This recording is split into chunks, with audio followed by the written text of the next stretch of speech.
This channel does not promote any violent, harmful, or illegal activities. All content provided by this channel is meant for an educational purpose only.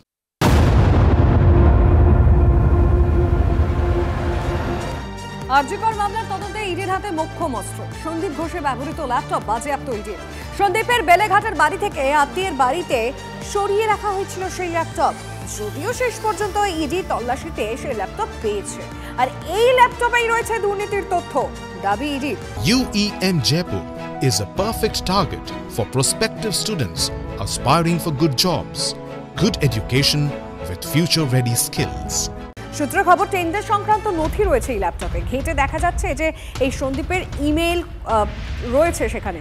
সূত্রের খবর এমনই, গুরুত্বপূর্ণ তথ্য মুছে ফেলার আশঙ্কাও করছে ইডি। প্রমাণ মুছে ফেলা হয়েছে কি সেটা খতিয়ে রাখা হচ্ছে এজেন্সির তরফে। সন্দীপ ঘোষের দুটি গাড়ির হদিশও পেয়েছে ইডি। একটি মার্সিডিজ ও একটি দামি SUV গাড়ির হদিশ পেয়েছে এনফোর্সমেন্ট ডিরেক্টরেট। আরজিকর দুর্নীতি মামলা তদন্তে এনফোর্সমেন্ট ডিরেক্টরেটের কাছে এবার মোক্ষম অস্ত্র।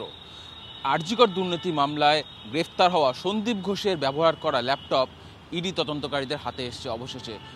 কোনো দুর্নীতি সংক্রান্ত কোনো ইমেল এই মধ্যে রয়েছে কিনা সেটাও তারা দেখছেন। তবে একই সঙ্গে আশঙ্কার মেঘও রয়েছে তদন্তকারীদের কাছে। তারা মনে করছেন যে তদন্ত শুরু হতে পারে এই আশঙ্কাতে সন্দীপ ঘোষ ওই ল্যাপটপ থেকে ডেটা মুছে ফেলতে পারেন বা ডেটা নষ্ট করে ফেলতে পারেন। সেই কারণেই সেই ল্যাপটপটিকে CFSL অর্থাৎ সেন্ট্রাল ফরেন্সিক সায়েন্স ল্যাবের হায়দ্রাবাদে তাদের যে ল্যাব রয়েছে সেখানে পাঠানো হবে, যাতে কোনো রকম কোনো তথ্য প্রমাণ নষ্ট করা হয়েছে কিনা সেটা দেখার জন্য এবং সেই তথ্য প্রমাণ উদ্ধার করার জন্য। ফলে এই দুর্নীতি তদন্তে সন্দীপ ঘোষের এই ল্যাপটপ তদন্তকারীদের কাছে একটা বড়সড় অস্ত্র হতে চলেছে। সূত্র মারফত আরও জানা যাচ্ছে, সন্দীপ ঘোষের ল্যাপটপের পাশাপাশি সন্দীপ ঘোষের দুটি গাড়িরও হদিশ পেয়েছেন তদন্তকারীরা। একটি মার্সিডিজ গাড়ি, যে গাড়িটির দাম প্রায় 65 লক্ষ টাকার উপরে, এবং সেই গাড়ির কেনার ক্ষেত্রে যে টাকা, সেই টাকা সন্দীপ ঘোষ কোথা থেকে দিয়েছিলেন, দুর্নীতির টাকায় সেই গাড়ি কেনা হয়েছে কিনা সেটা তারা দেখছেন। অপর একটি SUV গাড়ি, একটি দামি SUV গাড়িও তারা রয়েছে বলে জানতে পেরেছেন, যেটি বেলেঘাটাতে একটি বাড়িতে রাখা রয়েছে।